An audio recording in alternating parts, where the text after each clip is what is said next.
Hello, hello, my fellow sensitive people. Today we're going to be talking a little bit about some of the previous meditations I've done and a little bit about what it's like for me when I do the heart-centered meditation. One of the things that I've talked about that I try to do when I do the meditative technique that I use to remote view is that I try to make myself as defenseless as possible. Not right away. The first part of the meditation is that I ground myself. I take care of my own grounding first.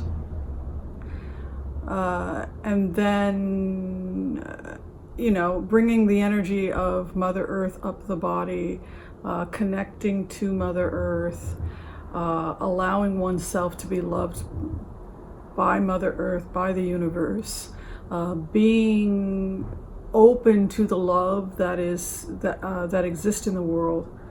And again, it goes back to that whole idea that Marianne Williamson had talked about, where she had talked about how we cannot resist love, and I think that there's a powerful truth to that, and that is why you have to first start with yourself. You have to start the process with your own openness, your own ability to be vulnerable, your own ability to be open to love, so that you can begin to recognize and connect with the authentic core of somebody else.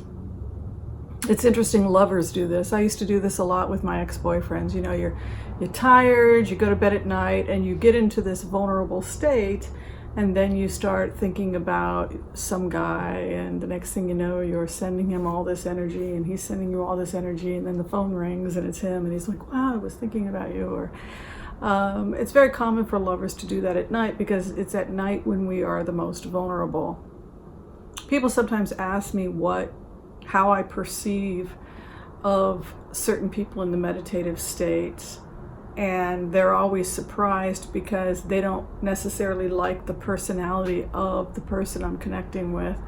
But I understand that a personality is just something that we construct to survive in the world. That's something I'm very consciously aware of when I meditate. I do it. I have all kinds of crazy stuff floating around in my Akashic Record that's been constructed to keep me safe. And so I understand and I have compassion when I see it in other people. Of all the people that I have done this technique with, I think one of my favorite people to connect with is Lindsey Graham. And that's an interesting conversation, because in this dimension, he has a personality where he's a conservative. I believe he's from Alabama. People are horrified by his policies. Those of us who tend to be more left tend to be appalled. His loyalty to the president. But when I meditate and I go to a deep place within myself and I contemplate him on a deeper level, he appears as somebody very sensitive. He comes to me as someone very sensitive, very emotional,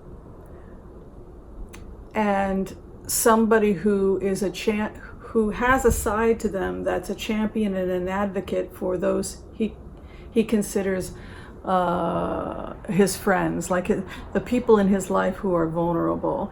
He felt that Trump was vulnerable and picked on and was driven to mental health challenges by the brutality of the Democrats. And instead of looking at it from the perspective of why this opposition exists, he saw it only, he was seeing it from the perspective of his own political agenda, of course, but also the loyalty. He just has this side of him where he's incredibly, he has an aspect to him where he's like a mother hen.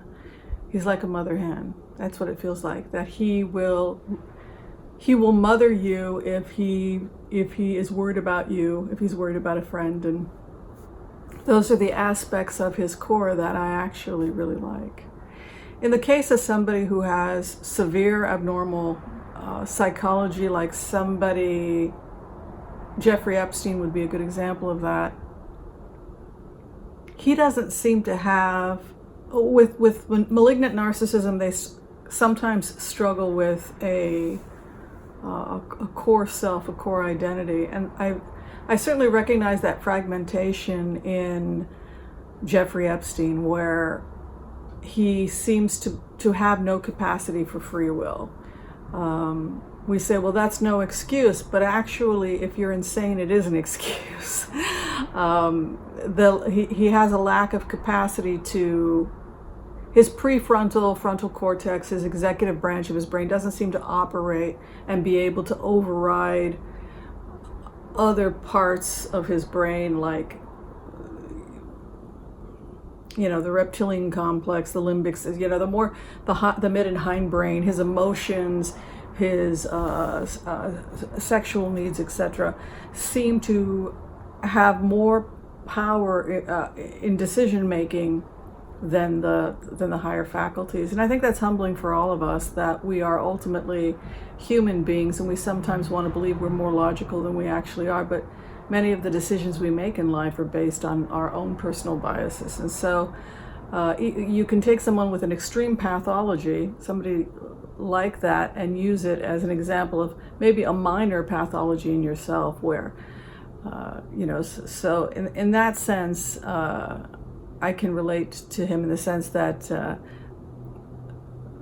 you know, struggling with a core identity. What do I truly believe versus what do I think I'm supposed to believe? But obviously, for us, it's not quite as pronounced as it is with Epstein.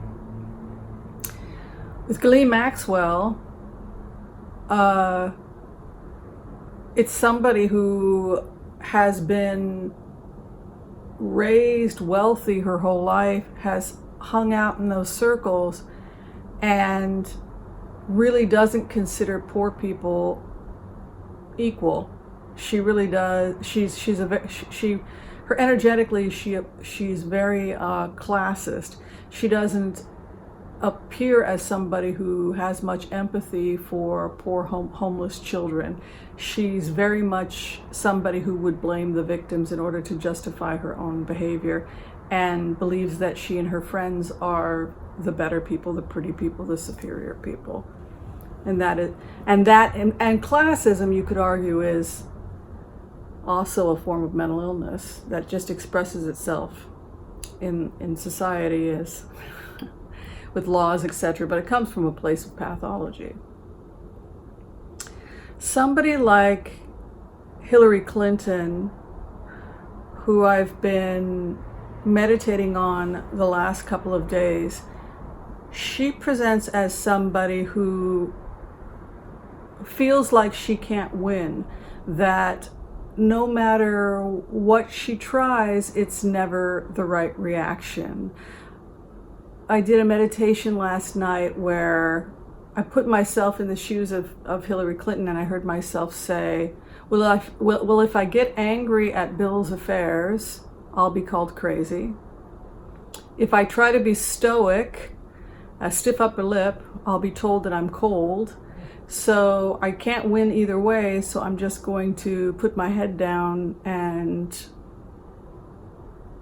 just do my job to the best of my ability, because how women are judged in relation to their private lives, it's really set up in a way where she felt she couldn't win, that all she could be judged on was her work performance, and so that's what she focused on. All right, so that was a little bit of sharing from me to you about how it feels to use the heart-centered meditation and get into the core or the deeper aspects of a person's spirit. All right, thanks for watching, everyone. Take care.